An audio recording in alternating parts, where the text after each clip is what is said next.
Dr. Rajesh Parikh. Yes, Barkha, I am profoundly moved by your words, those of our young colleagues, and the images, the brutal images that you have shown. They brought to my mind immediately images from a very powerful film by Alan Rene called Hiroshima Mon Amour, a film set against the background of the bombing of Hiroshima, the atomic bombing of Hiroshima.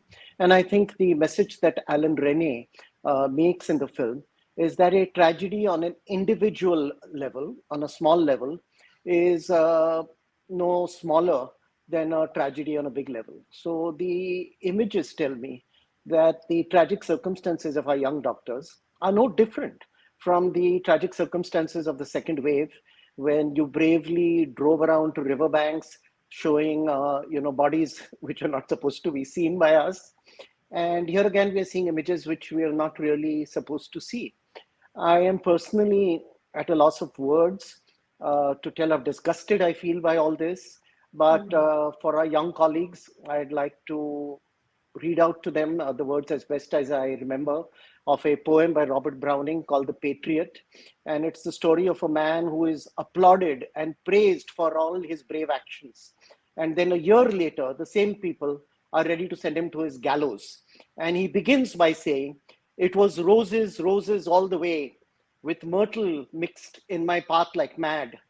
The housetops seemed to heave and sway, the church spires flamed, such flags they had a year ago this very day." And then in the end, he starts, "Thus I entered and thus I go." So, yes, 2 years ago, you heard the thalis, the lights, the rose petals, and today you have the lathis. God be with you, but stay brave, stay safe. Dr. Parikh, you want to come in first and then I'll go to Dr. Kumari? Dr. Attempt Parikh? at Yeah. I think this is a pathetic attempt at defending the indefensible. The line that I was following orders from above died in Nuremberg a long time ago. All the Nazis said that yes, I was only following orders.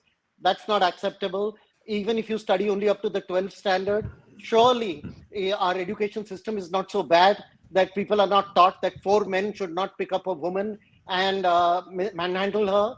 And yes, I am aware of what the police are doing. I helped, by the way, in writing out a protocol for the safety of police officers in the city. So we applaud your actions. But please use your lathis against the virus, not against the people who are working day and night to save lives. And to my mind, saying that you're not articulate, madam, you're pretty articulate right now. And to say that, oh, they're educated till a 12th standard or that they're just following orders falls absolutely flat in view of what the police in Delhi have been doing. And to the best of my knowledge, they've even detained 12 of these young doctors. I'd like them to confirm that. Yeah, 12 doctors were detained and then they were released. Yes, the police has denied that they used violence, but I have personally seen pictures of doctors with bandages slung around their arms. Can you see this video that's on where actually I'm seeing male policemen drag women doctors? I know you made the point about, I want to play this again, Miran, for you. Can we play this video again? You made the point about women police officers being there, but these are men and I'm seeing them in a crowd of women, and these things happen when clashes take place on the street. But I'm just not so sure that the police needed to do this. Kya farak padta? You should have let them sit in on their protest. You should have allowed them to march. Why were they stopped? Okay, Barkha. So I was on the point that cops and docs should work together. They have been working together. And I also said that young doctors can get very agitated. And then your profession takes the background, and then that mob psychology comes out. Now, women constables, I have seen on the various videos which have been shown, but at a particular instance, that woman officer or constable may not be available. And the video which you showed, women doctors should not be picked up. They were shielded. They were being shielded by male doctors. So while the male doctors are ready to shield their female colleagues, Let's look at the video again. I don't see them being shielded. ये देखिए आप. No, the first video which you showed. हाँ, we'll play that also. Yeah, I know. We'll play that. Can we play that also? There, I see women constables. Yes, I do. Yeah, there. Go ahead, ma'am. Make your point. So see, while the women constables are trying to pick up lady doctors, their male colleagues are trying to shield them. It's very clear. So it is not a war of gender at all.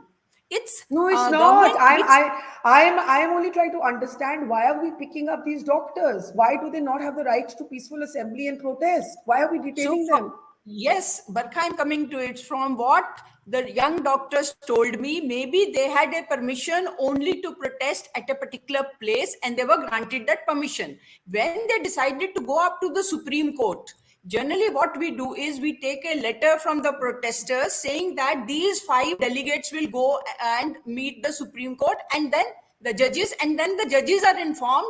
There is a proper protocol. From what I feel is that the decision to go to the Supreme Court, enter the court, was spontaneous decision for which police was not ready. Okay, I can see Dr. Kumari wanting to respond to that, and then Dr. Parker and Dr. Parikh, and I have to start closing. Dr. Kumari, please go ahead. Ma'am, it was not at all a spontaneous decision. As I already said that the protest has been going on for a month and we didn't go even single time against the law and order. We had been following the instructions. It was already intimated to the concerned authorities that we will be conducting a peaceful march to the Supreme Court, and we were walking on the footpath. Hardly within 100 meters, we were blocked. And then we were walking, we took another way and we were walking on the footpath only. But the road was blocked by the police. We didn't commit any crime. Not even Yeah. single act of public violence was committed by us. It Okay, was already informed to the I authorities. think this conversation has to go beyond this incident of the clash with the police because there's a deeper issue at stake. And Sandeep, what I want to ask you before I give the last words to Dr. Parikh and Dr. Parker is this. The image of the thali and the diya, which was invoked in 2020 by none other than the Prime Minister to be a symbol of solidarity, is today being used as a symbol of sarcasm by the doctors. How does it help the government to have that happen? Sandeep. It doesn't help the government at all, Barkha. That's why I said the entire issue was totally avoidable. So there is no, and this is not the first time this sort of things happened with doctor and happened only in Delhi. It has happened all over the country, and that's most unfortunate. And it's, as you said, doctors are not only frontline workers; they are actually warriors who are serving the society, so that they should face any such, manhandling, etc. is totally, it's not condonable. At the same time, I would take your word, as you said, the police is sometimes used as a weaponized instrument of the state. The students, and I say not the doctors, students should also see that they do not become the weaponized instrument of, people who are trying to destabilize the situation or get political mileage. And they have been, history has shown several times people have been used. And I would tell my young friends, only to be a bit wary of that, not get taken in a situation where we are volatile, various things are happening in the country, to be also made another, vehicle by which, they become, to some extent, whether you call it scapegoats or inadvertently the medium of such extraneous elements. Okay, let me give the last word to Dr. Rajesh Parikh and then to Dr. Akshay. Dr. Parikh, go ahead.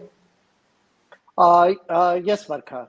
I must point out that I have never heard so much of Orwellian doublespeak and hypocrisy in a long time. Certainly never on your show, but certainly never in a long, long time. So thank you for pointing out that these young doctors are the front line of the front line in this battle against the pandemic.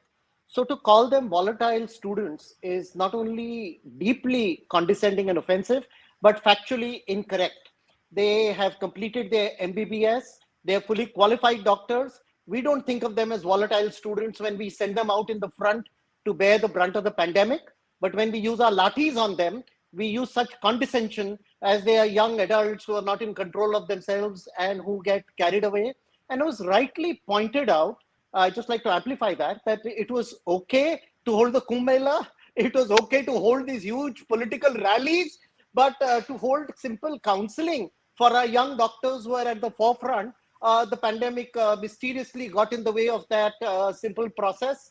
And finally, when all our accounting is done, I will only be reminded of this poem in which a bird gets killed. It is, who killed Robin Redbreast, and different people are blamed for it.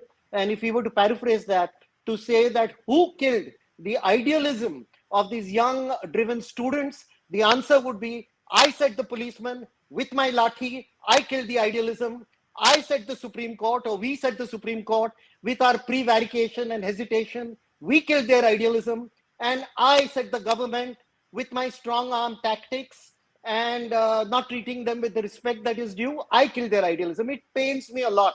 I too was a medical student. I too was a resident. Those days were different. And I can quite empathize and fully understand why they are having second thoughts on becoming doctors. My plea to all the people who lecture them is, please understand their plight. You've driven them up against the wall. It's still not too late to resolve this issue. Absolutely. I couldn't agree with you more. And Akshay, very briefly, what would it take for these protests to end? I know you've been meeting with the health minister. What would it take for the protests to end and for you to feel better? All of you. The day NEET counseling will start, protests will end, because we are mature enough. We are mature enough to vote a government, and we are mature enough to question that government in a democratic way. In the same way, we are mature enough to end that protest when the demands are met. Fair enough. We'll have to leave it there. I just want to say that, this is the backbone of this country's fight against COVID. It is bad enough that in the first wave, doctors were stigmatized against. They were, when there was ignorance about COVID, they were treated as pariahs. So many doctors. In the second wave, doctors had to face a violence, something that Dr. Parker was pointing out. Every time a patient was lost, every time the oxygen ran out, every time a bed wasn't available, things for which doctors are not answerable. And at the very front line were these young resident doctors in their early 20s fighting the good fight. Now they're fighting on the streets. No matter which way you cut and splice it, that cannot be right. There's no other side on this. Even if you think that the Supreme Court, the government can't interfere, the government has to find some other imaginative way of making an intervention here, a sensitive, empathetic way of making an intervention here. We leave it there, thanking our panel. Thanks in particular to our doctors this evening, and to our audience. We'll see you tomorrow. Thank you for watching. Goodbye. It's great to see you here. Thank you for watching our work. If you haven't subscribed yet, don't forget to click the bell icon and subscribe to Mojo Story and support independent, robust journalism.